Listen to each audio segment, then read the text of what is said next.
અમાર બેનપણી તમારા ઇન્સ્ટાગ્રામમાં કઈ રીતે આવી?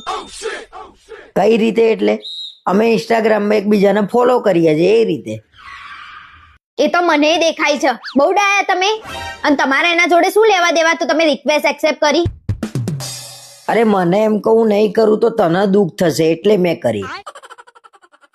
વાહ વાહ, બહુ સરસ. હા, ભાઈ મને એમ કે તારી બેનપણીને એવું થશે હેતલનો ઘરવાળો કેટલો એટીટ્યુડ વાળો છે એટલે તારું ખરાબ ના દેખાય એટલે મેં કરી.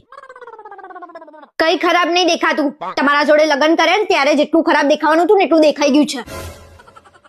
બસ હવે ઓછું બોલજો બાકી જોવા જેવું થશે. ના ના, છોકરીઓની રિક્વેસ્ટ આવે ને તરત જ એક્સેપ્ટ કરી લેવાની. જાણે બધી હગીવાલી ના હોય એમની. રિક્વેસ્ટ એક્સેપ્ટ કરે એ માણસ ખરાબ થઈ જાય એવું હોય? હું બધાની વાત નહીં કરતી, તમારી વાત કરું છું.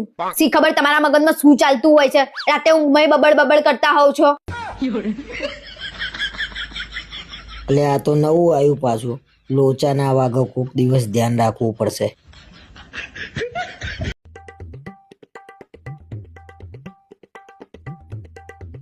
અરે આ રીંગણનું શાક ક્યારે બનાવ્યું તું? અરે આ રીંગણ નહીં, રવૈયા છે. એ તો સુકાઈ ગયા છે ને એટલે આવા થઈ ગયા છે. આ રવૈયા છે? આ રવૈયા હુકાઈને એવા થઈ ગયા છે ને ખબર નહીં પડતી રીંગણ છે કે રવૈયા છે. તમારે ક્યાં પંચાયત કરવાની જ આવે છે? બૈરાન કામમાં તમે ના પડો અને મારી બીજી સાસુ બનવાની કોશિશ ના કરો. અરે ઘરમાં તો ધ્યાન આપવું જ પડે ને. આ બનાવી દીધું હોય તો કોકના પેટમાં જાય. ખાવા સિવાય બીજી કોઈ વાત હોય છે? ખાઈ ખાઈને તો ભુટ્ટા જેવા થઈ ગયા છો. અરે વચ્ચે પેલા લીંબુ લાયો તો એ હુકાઈ લકોટીઓ જેવડા થઈ ગયા છે. તમે લીંબુ લાયા હતા ને તો કોથળો ભરીને લાયા હતા તો સુકાઈ જ જાય ને.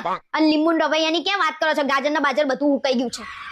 ચલો લીંબુ હું લાયો તો પણ ગાજર ને બધું તો તું લાવી હતી ને એ કેમનું ઉકાઈ ગયું બધું? આખી દુનિયામાં તમારો જેવો ઘરવાળો તો કોઈનો નહીં હોય. ફ્રીજ ખોલીને જોવો શાક બગડી ગયું છે કે સારું છે. હવે ફ્રીજ ખોલીને જોયું છે ને તો ગાજરની જેમ તમે સુકાઈ જશો. બૈરાઓને તો સલાહ